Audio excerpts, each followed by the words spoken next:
All right, folks. Well, thank you again for joining in. I'm showing on the screen the list of people that we have on the call with us. And I'm excited to have this conversation with you folks and also have this opportunity to share it at the BET show in London. Hopefully some of those folks there are interested enough that they will contact Meena Patel, who is in London with Video Conference for Global Learning, or me. My contact information, Renee Carver, is at the bottom of the screen. I'll try to remember to be wise enough to share this close to the end of the half hour as well. But we also have with us some other folks, and rather than me say their names and all that, I'm going to just go to the different sites and ask each of you to briefly introduce yourselves. And if we could go first to London. Well, she's not sitting in her chair. She's messing with cables. So I'll skip that and we'll go to Fredonia, New York, United States. Hello, Brian Olson, Distance Learning Coordinator here at Erie 2 BOCES in New York. And we're really looking forward to connecting here today and getting to learn some of the stories that some of the folks have to share with us. Great. Great to have you here with us, Brian. And then let's go to Croatia. Hi, greetings to all from beautiful Zagreb, Croatia. I'm very happy to be with you today. And my name is Suzana, and I have been working at primary schools for Horvati. So yes, I'm very happy to be here. Wonderful. And then how about if we go to Taiwan? Hello, everybody. This is Mei Mary Shi connecting to you all the way from Taichung, Taiwan. And we have been using video conferencing, connecting to different schools around the world since 2016. We've been connecting to over 50 countries, and it is our honor to be here today to share what we have been doing all these years. Thank you so much. Wonderful, wonderful. Great. And then let's see, Daniela, you're close to your chair. Would you like to say good morning and introduce yourself? Everyone, I'm Danielle Horn. I'm the school librarian of Woodford County High School. And I'm here with Meena Patel, who is also our regional coordinator. And we've had a long partnership, and she's been magic with trying to help us set up video conferencing in our school. Fantastic, fantastic. And let's see if we can go back to Bangladesh and see if Obayed is able to pull himself away from his family obligations to say hello. Hello, good afternoon, sir. How are you, everybody? We're doing good, Obayed. How are you? I'm Obaid Hussain from Bangladesh. I'm an assistant English teacher. I teach the students of secondary level, and I have students of grade 6 to 10 who are basically interested to run the project works. And we have already made some conferences with the international schools like India, Sri Lanka, and also we have the experience of video conference with the Zoom like you. We have attended the 2 sessions with you, and I think that it's a great platform for us to introduce our young learners so that they can share the ideas and views, and I think that it's a great time to be there with you. Okay, thank you. Yes, thank you. Obayed, I am curious. I have some sense because I have done work with I think everybody else on the call at various times, but I haven't done much work with you until this year. How long have you been using video conferencing? Actually, we are working for about 1 year with the different schools of India, Nepal, and Sri Lanka also for 1 year. Great, great.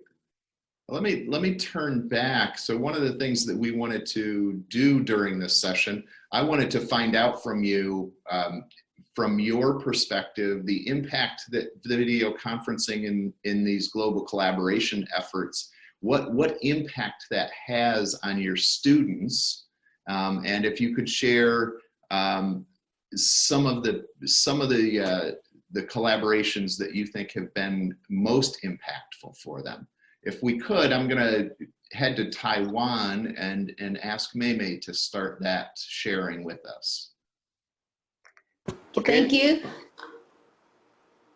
Yes, thank you, Renee. The impact that I've seen over the years, because we've been doing this since 2006, we can sort of separate into two parts. For example, the short-term ones that we see where the students, how they progress over a period of time through video conferencing education.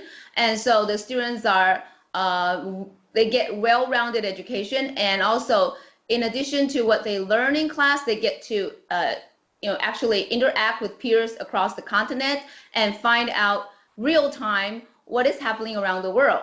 So with the global issues, they not just study that from the books, they get to talk to the other peers, learn about how other students around the world are responding to, for example, sustainable development goals, and how students around the world can also work together so that they can, resolve the issues, because we are a global village. And then for the long-term aspects, I see my students are more willing to reach out and of course to go abroad to explore. So I see the global mobility in this. So my students over the years, I've seen them all over the world, with further education, also taking jobs across the continents. So it is very, it's very rewarding and very much impact has been created on them, and they are also very grateful that we have this kind of program running, and they also encourage more students to actually grab this kind of opportunity. Yeah, thank you. Oh, that sounds wonderful. I like that concept that it inspires them to travel. It inspires them to see that as something that they can do, and that's certainly something I have seen in my experiences in the past.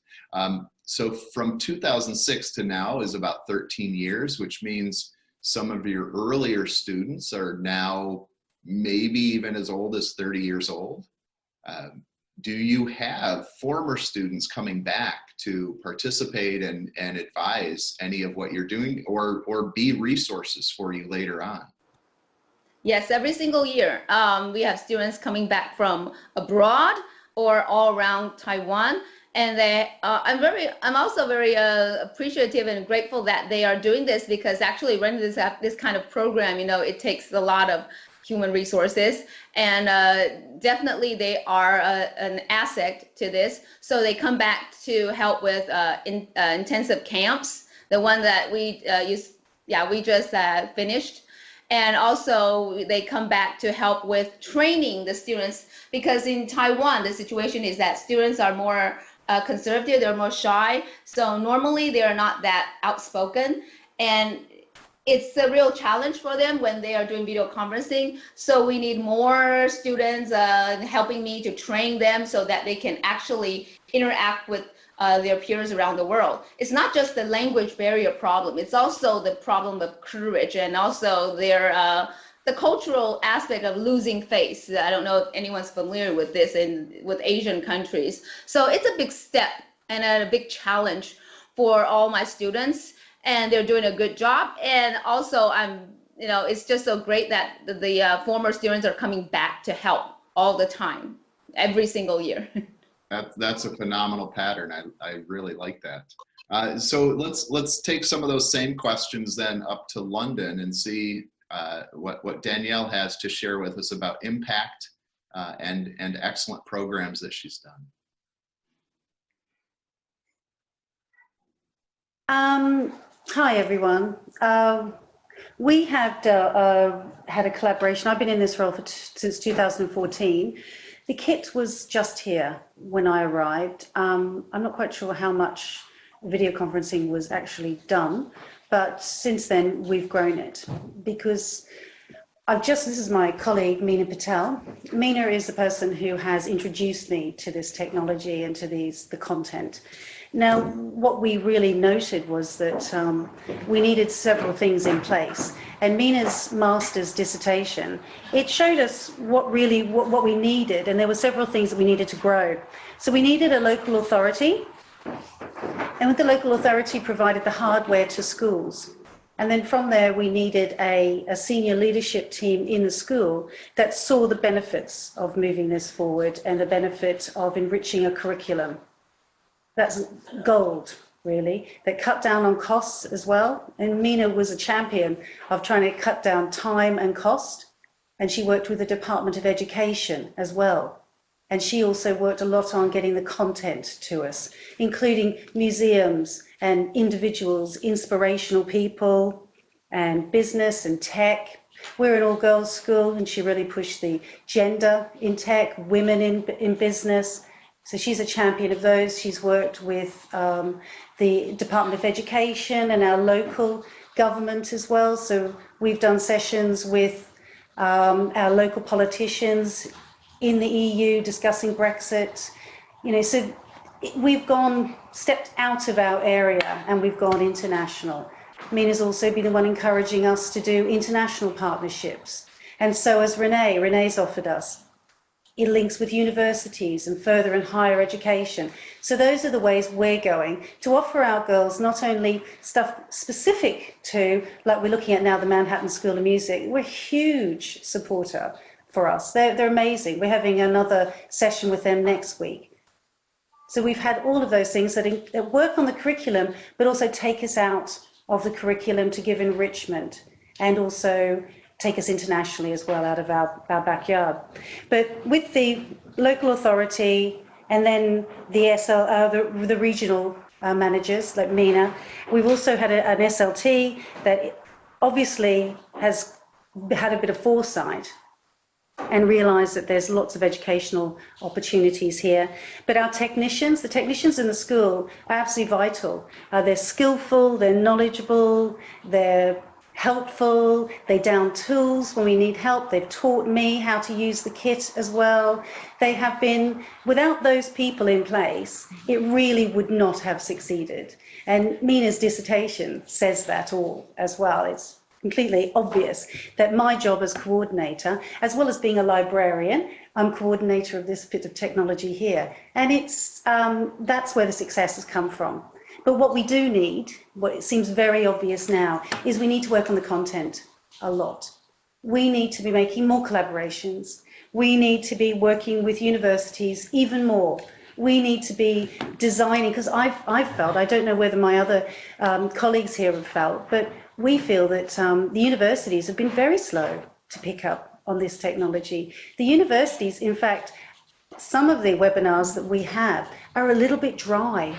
They're not as engaging as, say, the National Space Centre, excellent. Manhattan School of Music, excellent. The collaborations we've had from school to school have been amazing, because we're the ones who've got to sort of draw out the planning. We've got to have a lot of preparation, and we've got to find out what's the most engaging for students. Whereas universities, I think, as we all remember, I think from going, they talk to us.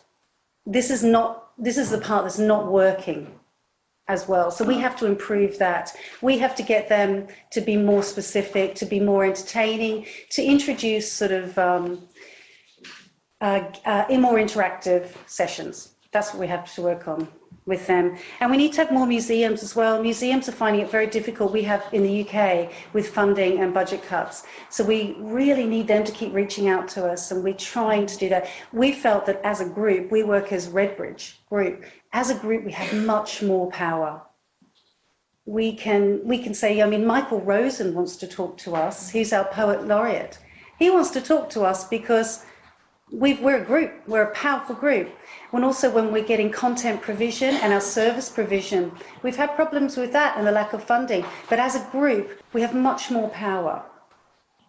So that was the key that we've been learning through. But there is still so much more to do, untapped stuff that we haven't even thought about yet. Please. Yeah, What else can we say? You said it all. Thank you. I hope I can come back to that, because I want to pick up on some things, but I also want to give everybody in here a chance to share their perspectives. So I want to head next to Croatia and ask Susanna to share with us some of the impact she has seen with her students on her use of video conferencing. Yes, thank you, Renee. So, well, I'm particularly proud that I have been intensely working on implementation of video conferences as a method of teaching over 10 years. So far, we had around 500 video conferences with students in class. And I'm really proud of that, yeah. And I apply video conferences in all my subjects and in all classes. And I'm proud that it can happen. So it's worth it. And so I think video conferences greatly influence the development of student competencies, such as presentation, communication, language, digital competencies as well. And we conduct video conferences in a way in which students explore some topics, prepare materials about, I don't know, climate changes or something like that, and present it to students to another school. And we often organize video conferences in which students debate and talk about pros and cons. And I think it's very, very useful and helpful for them. And for example, I'm working in second grade of primary school Hrvat in Zagreb, and we have one twinning project, which is part of Erasmus program. And in these video conferences, these video conferences are fully integrated in the lessons. For example, the entire math class is conducted between two schools through video conferences. Oh, nice. And students assign tasks to each other, perform analysis, and interaction is complete. And I think this is really, really awesome for the students' motivation, the mutual listening and research in the class, and so on. So yes, I'm using on lots of levels and in all classes, and I think it's really, really, really awesome for all of us. And one thing I'm really proud of that I'm promoting video conferences as a method of teaching in Croatia. So before 10 years, I think it was only in some high school and something like that, but it wasn't some method which is used in the primary schools. And I do lots of things. I'm very proud of Croatian teacher now using video conferences much in primary schools. Oh, that's fantastic. I've had experience actually from Brian's region in New York State where math teachers co-taught between schools, and it sounds like you're doing the same thing, and it's a wonderful collaboration. And I think that you're doing it, I assume, between two of your schools in Zagreb, but there's no reason that can't be. In Brian's case, it was different towns. Yeah, we have lots of examples. This is between two schools in Zagreb, but I managed this with some schools from Croatia, from other towns, but also with we had video conferences with Canada, with I don't know, with UK, I don't know. Everywhere. Everywhere, yeah, exactly. Excellent. Well, let's head all the way to Bangladesh and see if Obaid can share with us a little bit of the impact he sees on his students and some of the exceptional programs, perhaps, that he's been involved in. Obaid, go ahead. Okay. Thank you, sir, for giving me the floor. And it's a great time with you. And actually, the students of secondary level, they are engaged in the project works with the international levels, and we had about 7 or 8 video conferences in the last year with India, Sri Lanka, and Nepal. But from the conference, we had a great experience, and I have observed that the students are actually very interested to share their ideas and knowledge with the international students and teachers. Actually, they are very encouraged to share their knowledge and research works and their findings. And actually, we are working on the SDG, Sustainable Development Goal, and the students are focused not only on the curriculum. At the same time, they prefer to use their technology and the research works and their ideas and experience, and whatever I have learned from them, that they are actually enriched in developing their languages, and as well as they would like to share the cultural diversity. And I think that they can also learn how to think critically, and at the same time they would like to get the entertaining learning, and they also build up their leadership quality in them. And I think then they can think the matter or any kind of issue in a global perspective. And I think that it is a great dimension in their thinking level also. And the students prefer also to engage the other students, and it is a great impact in the school. And the other students are very much motivated that they are doing such wonderful job, and they would also like to join in the conferences. But as English is not our the first language, we feel some difficulty, you know, that we have to train them at first, and then they can get through all the things. And anyway, I think that the video conferences can play a great role in enriching their language skill, as well as they can enrich their experiences and knowledge of the curriculum, and as well as the co-curricular activities. And you know that whenever they attend any kind of conferences, they actually feel very excited. How will they share their knowledge and their findings with the other students, and how can they present themselves? Actually, it is a vast enterprise, and I think that the students actually get very much interest in such type of way that that was not introduced earlier. Actually, our school authority, and they are also very much helpful and cooperative. That they prefer that we can encourage all the students so that they can get chances to share their ideas, and they can develop their language skill, presentation skill, and they can think in a different way. And they can also build up the leadership quality in them, and also they can become the global citizen.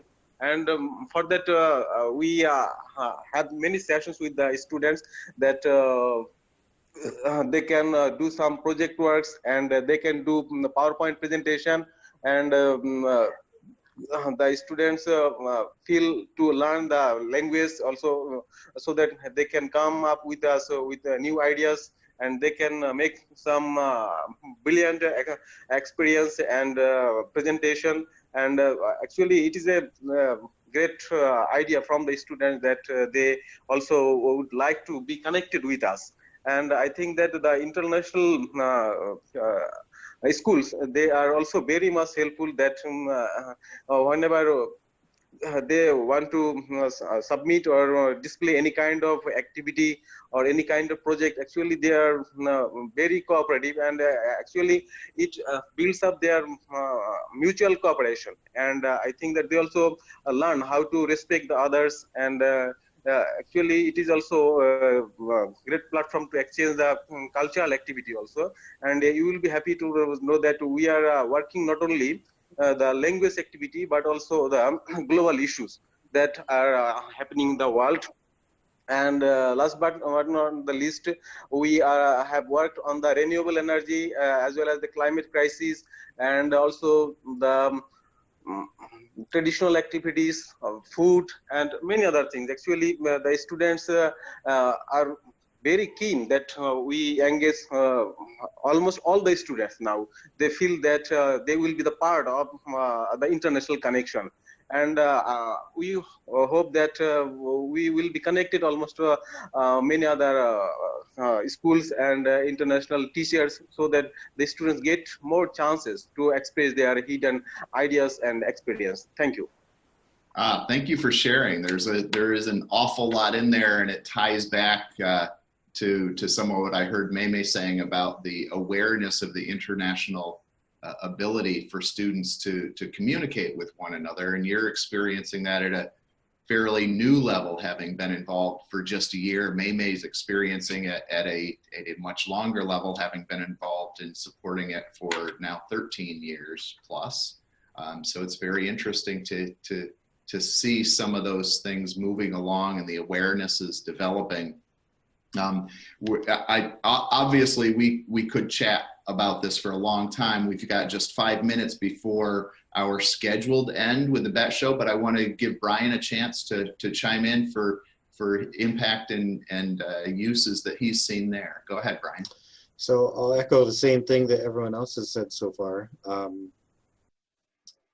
We're very small and rural. We have a very homogeneous population. We have kids that live in their area and don't ever get to leave. They just stay there pretty much their entire lives. So our opportunity to connect with folks around the world has really provided opportunity for these kids to see people from different cultures and have different linguistic opportunities that for generations have not been available to the populations of students inside of my region. So opening up the world, we truly live in an interconnected global world. We now have kids that might be interacting with people all over the world as a part of their job. And it's pretty exciting that in my small rural communities, we have jobs around the world now. We're working with companies around the world to learn about different careers and different opportunities. So it's just a pretty fun and exciting activity that is extremely engaging. It's really fun to see kids often that are in a classroom that might be disruptive or might be the class clown, kind of take a back seat in awe of what's happening and just ratchet up the engagement to a whole new level where those students that might have been hard to reach before are now super engaged and excited and involved in whatever activity you're participating in at a just much higher and deeper level. Excellent. I have, it just gives me a little bit of shakes because I have seen that so many times that the students realize, you know, I develop my little comfort as a student with those who are with me all the time. And then I realize I'm connecting to some place like Croatia or Taiwan or Bangladesh or London. And it's like, all right, these are people I don't normally present with or talk with. I have to bring something else. I have to bring a higher engagement, a higher level of production to what I'm doing. We fortunately have just a minute or two left. I am, as I said before, by email communicating with you guys. I would love to continue the conversation beyond that first half hour. We'll see what the Bet Show wants to do, whether they stay in or go out. I may end them at a little bit after that half hour. We'll see about that. But I did want to come back to something that I thought was really critical in Daniela's observation, the power as a group and what you sense as what's needed from your perspective to further expand what your students and what you are experiencing through the use of video conferencing. Did that make sense as a question? Sense, yeah. I'm just thinking about, I'm trying to digest it. Well, when you think about the adversity that we've had, the adversity sometimes is the time difference. That can be a problem. Funding is a problem. Uncertainty over content or uncertainty over service provision. And also the other thing that is trying to get the staff and the students to not find this piece of technology alienating, to not find the medium awkward. Well, I think all of those things can be solved within a group, because without like funding, we chip in a little bit of money. The local authority bought us the kit and gave it to the schools. Now that was a huge sort of step forward for them to do that, because we're in a deprived area of London. Yeah, believe it or not, we're in a deprived area of London, and so that was a big step for them to do that. In economic downturn, that was a good move. And then the content provision and the content providers, well, if you can go out there and say to people, say to, you know, a politician or say to someone that you want to speak to, like Mary Beard, the classicist from Cambridge University, we wanted to speak to her. And she said, well, actually, we are part of this massive group. Now, you come to us, you can come to all of us. Come and talk to all of us. The poet laureate, come and talk to all of us. Come and engage with all of us. Because now we're thousands of students and hundreds of teachers. And we've spread the load. And then we've got great kit. And we've got great people to support it as well. In many ways, the hardest part was getting the staff and the students on board. But once they see that you can get good content in, like the National Space Centre, and then they'll get them to talk about things that aren't necessarily on the curriculum, but are enriching that curriculum. Well, the people who go around and grade our schools are called Ofsted here, and they are now having a massive surge towards an enriched education.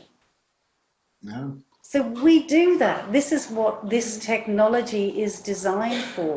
And when you have people like Mina who do research and say, actually, teaching languages this way is far better. You can reach many people. So we set up a French conversational between year sevens. Year sevens are 12 years old. It was a load of giggling, a load of jokes. It was a load of fun. And so they're not now put off by this. And they think, oh yeah, video conferencing, it's all right. But it was the group, if the group, because me going out finding everything is so arduous, it's so hard. To me to go cap in hand to my manager to say, I need more money for this, is going to be a no. It's met with resistance. But as a group, we are far more powerful. We can attract more content. We have better help with technology. We all help each other. And it's a problem solved. I am tracking back the various levels of support involved in making this happen, from your role as directly interfacing with the students, the role of those in your school who support your use of video conferencing, the role of people like Mina, like Brian, in particular. I think Maymay and Susanna and Obayed are more direct instruction like you, but I know that Mina and Brian are definitely that kind of overarching support of, if you're not, and reasonably so, without adequate time for you, okay, cool. Just so you guys know, that is out of the session. So it is just the six of us. So our stress about presenting to a technology show can be shed. but that it's that element of looking at the supports that are needed above you to really pull these things off, that I was finding intriguing in that awareness that, yeah, I can make some things happen if I tune into the right networks eventually, but there's still a lot of work for you to do. Unless the program is set up that you can say, okay, I'm going to opt in to participate in that, and here's the obligation I have. So to add to some of the difficulties, everything you said, we also experience here in New York as well. In addition to that, we often have administrators that think that this is just fluff, that it's bonus, that it isn't really worthy of the money that's put into it or the efforts that's put into it. They don't see some of the value of the introducing people to new cultures and experiences and so on and so forth, because this doesn't align with the small little thing that we want to teach students. It doesn't align with the standards that they've created that they expect to be taught inside of the classroom. Or at least that's how many administrators see it. I would say that's a very poor view, very shallow view on what this type of technology and opportunity can bring to students, because it does align with most of the standards that are created. It just takes a little bit of effort to see it from the angle that it needs to be seen, to understand just how much is really incorporated.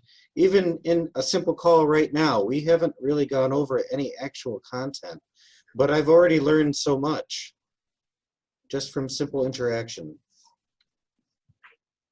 Yeah. I wanted to add to that too.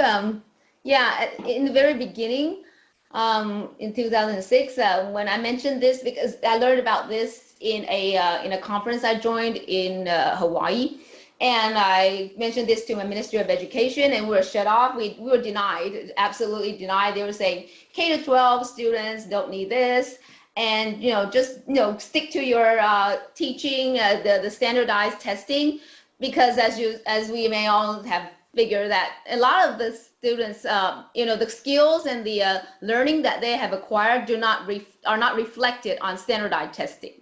So back then, I was on my own. Frankly, we had to pay everything out of our own pocket. We purchased everything. So we got that going for, I don't know, 3 years until the Ministry of Education finally realized that we're doing this. We're really serious about this. And so that's how we got our first piece of equipment, in 2009. And before that, there was actually nobody in Taiwan was doing it. So they didn't think I was serious, and they thought I was, I was bluffing and bluffing everything like that.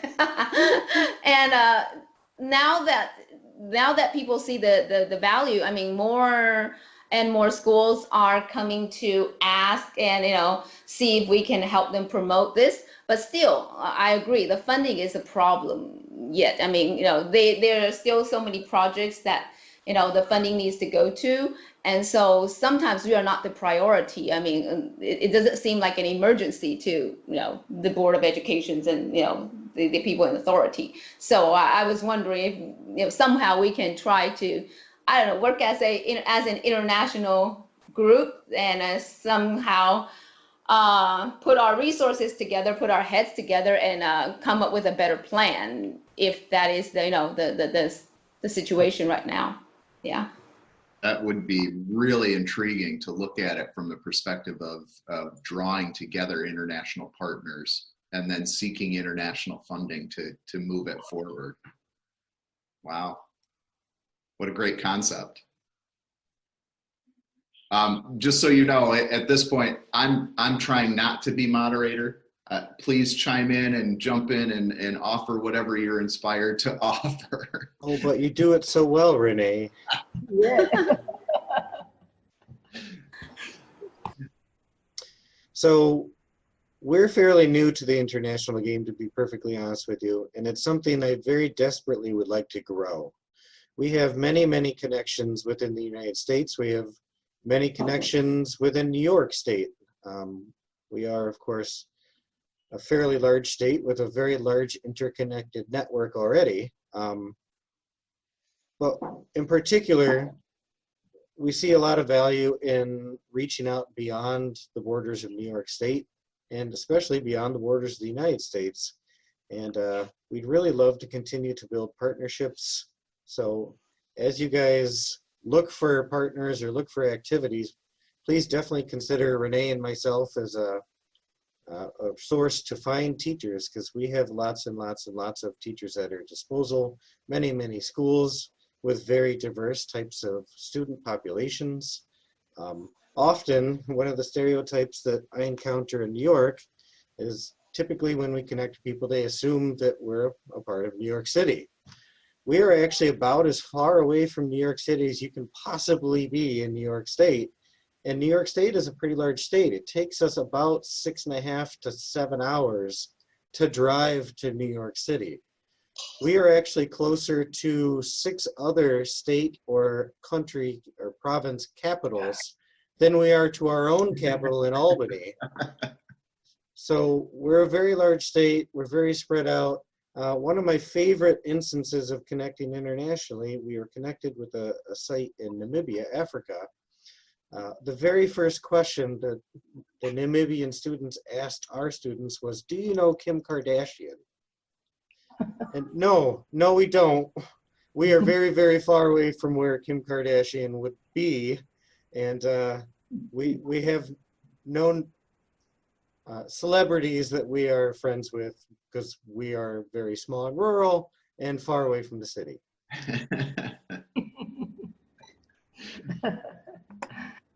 But I do wonder whether Kim might want to do a video conference with you. That would be the thing to do, wouldn't it? I'm not sure I would want a video conference with her. I'm not sure what value she has to bring to the conversation for. She might be more of a distraction than bringing educational value, perhaps. Yeah, well, that may be, but how popular would you be? That's true. The engagement level would go through the roof. That would be great. But I do, in all seriousness, I do get students who come to me and say, could you get me this academic? Could you get me that? Like Michael Sandel, we call him, he's American. I don't know where he is from. He sounds, it's a very big place, though, America. He is called the People's Philosopher. And he does the most amazing speeches. He'll do them in like St. Paul's Cathedral or something like that. And you can hear them on the radio. But it would be amazing just to have an hour of his time. And that's what, you know, but it's a case of cold calling. I've got a list of people I regularly just knock on their door all the time. We got the Michael Rosen one. Yeah. That's huge. It's poet laureate. Well, that's massive here. Every kid knows Michael Rosen here. Everyone does. Whether you read poetry or not. And we have, you know, the other ones, and you get the academics, and then we've had the classicist, Mary Beard. Well, she's famous as far as I'm concerned.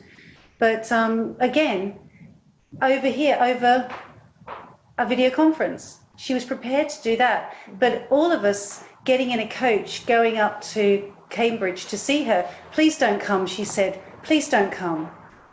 You know, the terror of it. But a video conference, it was like, of course, yes, let's do it again. Right.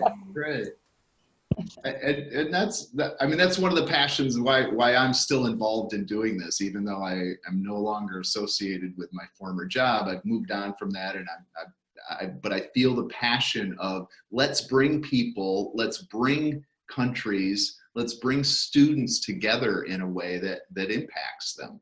That gives them this opportunity to see people that without this they would never interact with. That, you know, they're just not going to happen. It's just not going to be the case. So I'm curious. One of the things I had on the list that or in the paragraph that I sent to you initially was ideas for things, for projects that you are really motivated by right now that you might want some help making happen. Mia, did you want to say Yeah, I'm something? just going to say, Brian, do you want to go first? Nope, Sorry. right ahead. No, you're right. Okay. Well, I just wanted to just before Renee asked the question, I think Danielle's writing down a list of things. I just wanted to sum up what you had all been talking about. That working in video conferencing for, you know, last 10 to 13 years, the last decade, I mean, it has moved on and changed so much in the sense that we may have been the innovators at the start, using the technology and seeing what potential it held, to now we're finding there are far more educational establishments, primary, secondary, special schools, all using the technology. And we're also finding experts and content providers who are now saying, right, yeah, we'll join over video conference. They're more aware of what video conferencing could be. Whereas before they were, you know, they didn't quite realize what it was, or they'd experienced it and had a very bad experience of it. So now they're more confident because they've seen the technology working, and the schools are using it more. But what I feel has happened is that even though the content providers are willing to connect, even though we have schools with technology, more so with the video conferencing technology, it's almost that we're not all connecting together enough. So you've got groups, so we're here in Redbridge, we do great things here. Croatia, Taiwan, New York, and yet we have all these experts globally as well, and they don't have a platform. There's no one place where we can all go and just reach out to them, reach out to each other, knowing the technology is going to work as well as it is today. I feel as though there needs to be something to bring all of that together, and whether that is on a global scale, whether that's, once again, the Department of Education's working together and seeing this as a tool globally that should be used by all classrooms, and that there should, more museums and more content providers should all be offering this. Until someone says that, I feel as though we will always continue using this, because we've seen the power that video conferencing holds. So we're not going to be stepping away from it, but there are others out there who together with us, you know, I'm certain we'd achieve a lot more. You know, that's all I wanted to say. We all kind of had the same kind of story to tell over the last decade. Yeah. And that's all. You're talking about a supra-national level of governance of video conferencing, or for education, only for education. Yeah. And, you know, it's really important to keep using the word enrichment, I think. The opportunity for enrichment is one that I think has to come first, because they have teachers. And whilst they might study biology, every syllabus is different.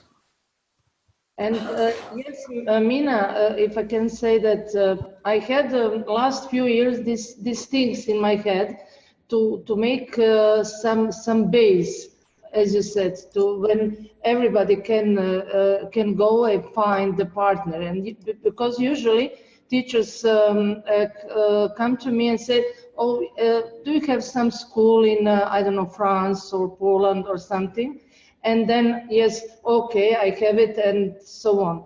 And really, we need some base and something where everybody can go and say, oh, yes, that there is the school which I needed for, I don't know, topic which I needed, and so on. And as Mina says, yes, perhaps in the Croatia, before 10 years, I think I was the first with using video conferences in primary schools first. And I didn't have a good internet connection in the school. It was only in a principal office, something like that. But my first video I managed the first video conferences in some other schools because the bad connection here. Now I have everything. And as Mina says, yes, now everybody has good technology. Everybody knows, okay, we know what video conferences is, but I think we need really some place to be to have everything together for every teacher in the world. Okay, I would like to make video conference. I'm going there and I will pick. I like that concept of a database. I know in the US, and Brian just reminded me of this, that there's a group called the Center for Interactive Learning and Collaboration that has grown up as a very US centric database. There's another one that some of you may have joined in at times, CapSpace, or twice for Read Around the Planet. I'm not sure how international that became. I know it kind of fizzled out to a certain degree, but they are now merged. But still, it's a U.S.-centric endeavor, and that is where a lot of the content providers in the U.S. are listed. So yeah, my dream is to have one base for everybody, and I don't know, in Croatia we find now something similar. I hope we will do it, but yes, something like that. But you know. Yes, I totally agree. We need to have some sort of I don't know if some sort of organization can host this, at least, I don't know, a website, an interactive one, where not only teachers can find partners in other countries, but also a place where we can announce sessions that we hold. For example, in the past, I have global youth forums. I'm looking for countries to participate, not just partners. I'm holding a multiple site session where we want representatives from different continents, but then I would be searching the partners on my own, and that is not very efficient.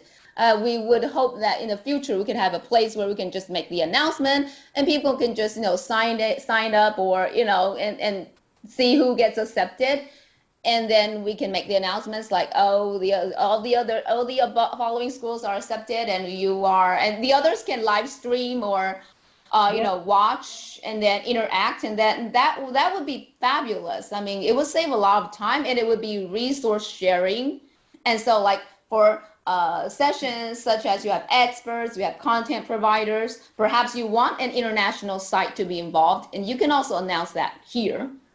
Yeah. Right. Yeah. And also if we have different ideas of curriculum designing, for example, like I would like to share some of the things that I've done in the past that worked out very well.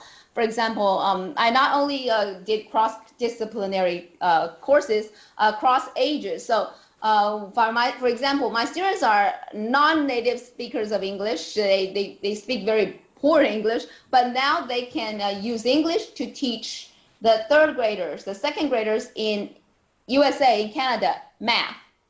So that was something that I reached out to, I sort of did it, I designed it so that my students would be wary of how they could use their language in helping others, and also be creative because they came up with different ways to help the students know that math is fun and math is exciting, and they can have interactions with big brothers and sisters across the continent.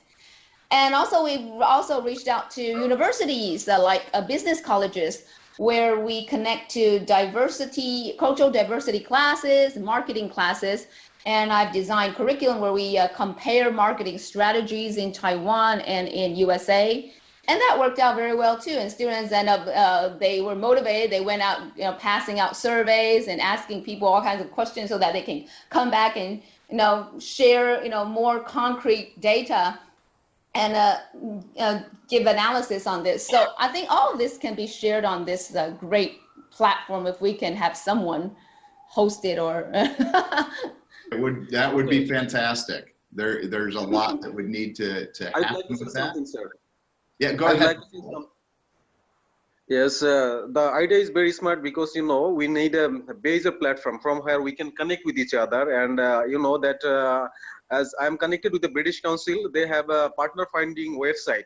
But I am very hopeless that they have gathered a lot of information and the name of the schools to be connected. But whenever we would like to connect with them, actually they are not available to be connected with us, and most of the time we can see that the staffs are not available to communicate with such type of activity, and we have not launched any interconnecting activity. So we feel some sorts of difficulty. Yeah, but as the ma'am says that we are connected by our own efforts, and actually it is a high time we required a platform from where we can be connected with each other, and our students can share their ideas and the presentations as well as their findings, and that will be, I think, helpful for us.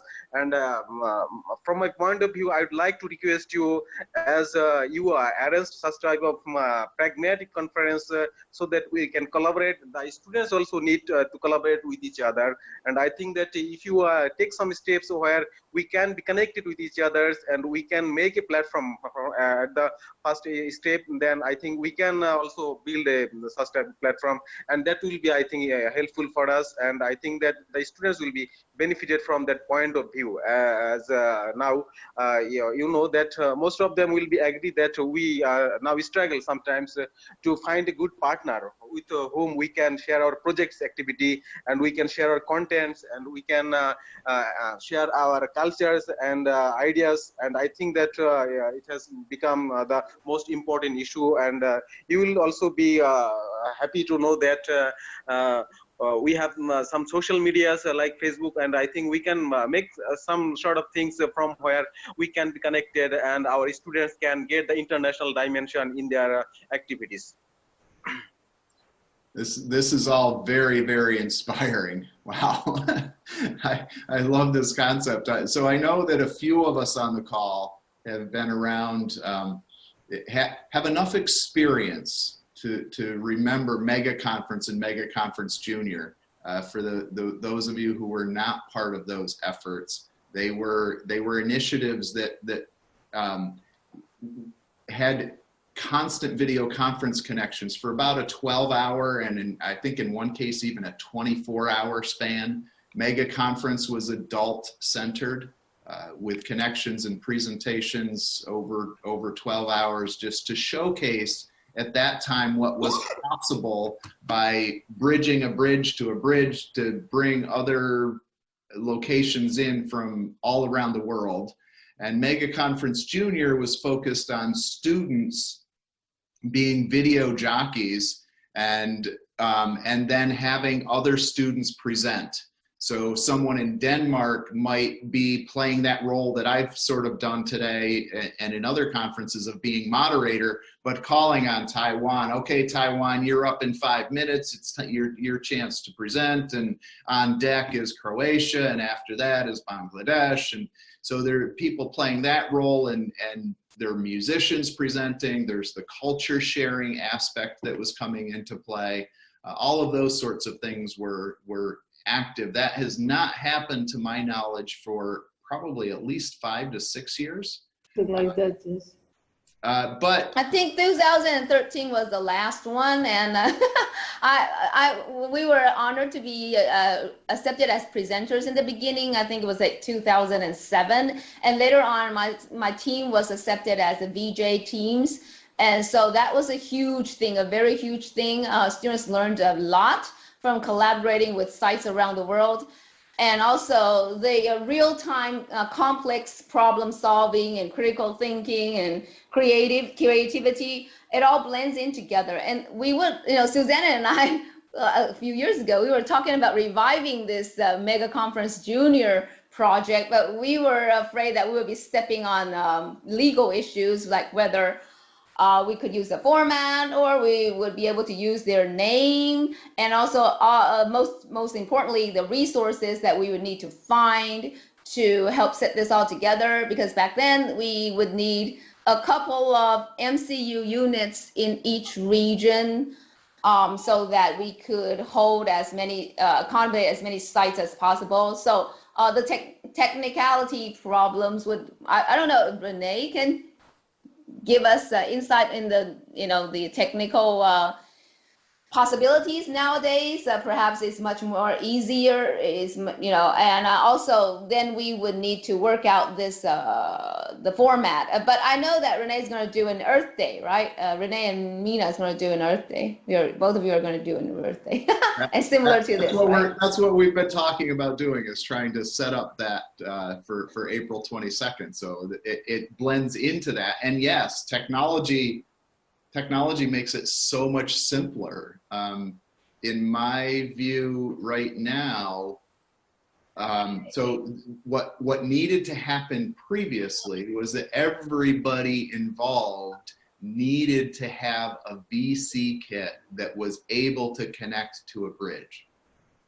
So whether you were presenting or viewing, that's what you required. And then you'd have to have the bridge manager muting the sites that weren't supposed to be presenting. You'd have to have them changing the layout so that the people were seeing what they needed to see and all of that. And what we've got now is this ability with platforms like Zoom, and I think even vScene that Mina is primarily working with, is this dynamic where, look, anybody can stream this. We've just been using straight the Zoom link for people to watch, but they haven't been interactive. They're in as attendees in the Zoom webinar. No big deal. This could actually accommodate, in theory, I haven't limit tested it, but in theory, 500 people in the webinar that we are in right now. And Zoom can amplify that to 1,000 plus. So we have the easy technology to do that, and Zoom can accommodate various H.323 endpoints dialing in. It's also possible in this to do what's called breakout rooms. So we can work to set it up so that we have these kind of on deck bits of people being ready. They're over in the on deck breakout room getting themselves set, and then they get merged into the live room, whatever. I think all of those things are just so much easier to think about doing, that the technology and the difficulty behind some of that is not nearly what it was in 2013 and 2012 for Mega Conference and Mega Conference Junior. Mina, you up for Earth Day? Oh yeah. Yes, Oh, we yeah, are. We're very. ready. Yeah. Made it up. Renee, yeah. we need to go. I'm really sorry. Go on, Danielle. Yeah, lovely everyone. Really great to meet you. Yes, I will keep in contact, definitely, because you people have a lot of knowledge that needs to be tapped. And there are so many things to do in life, it's true. So if you email me and I don't respond to you, I am thinking about it, absolutely. And I will always get back to you. There are some things I can't do because of time, and the time difference is sometimes a problem. That is a problem with the global thing. Okay, it does get in the way. You just need somebody to just, hopefully we will do it more often, because I seem to get like the luxury roles. I'm here at 11:30 in the morning. I'm sorry for everybody else who's really, and I appreciate you've gone out of your way to make this happen. Thank you very much.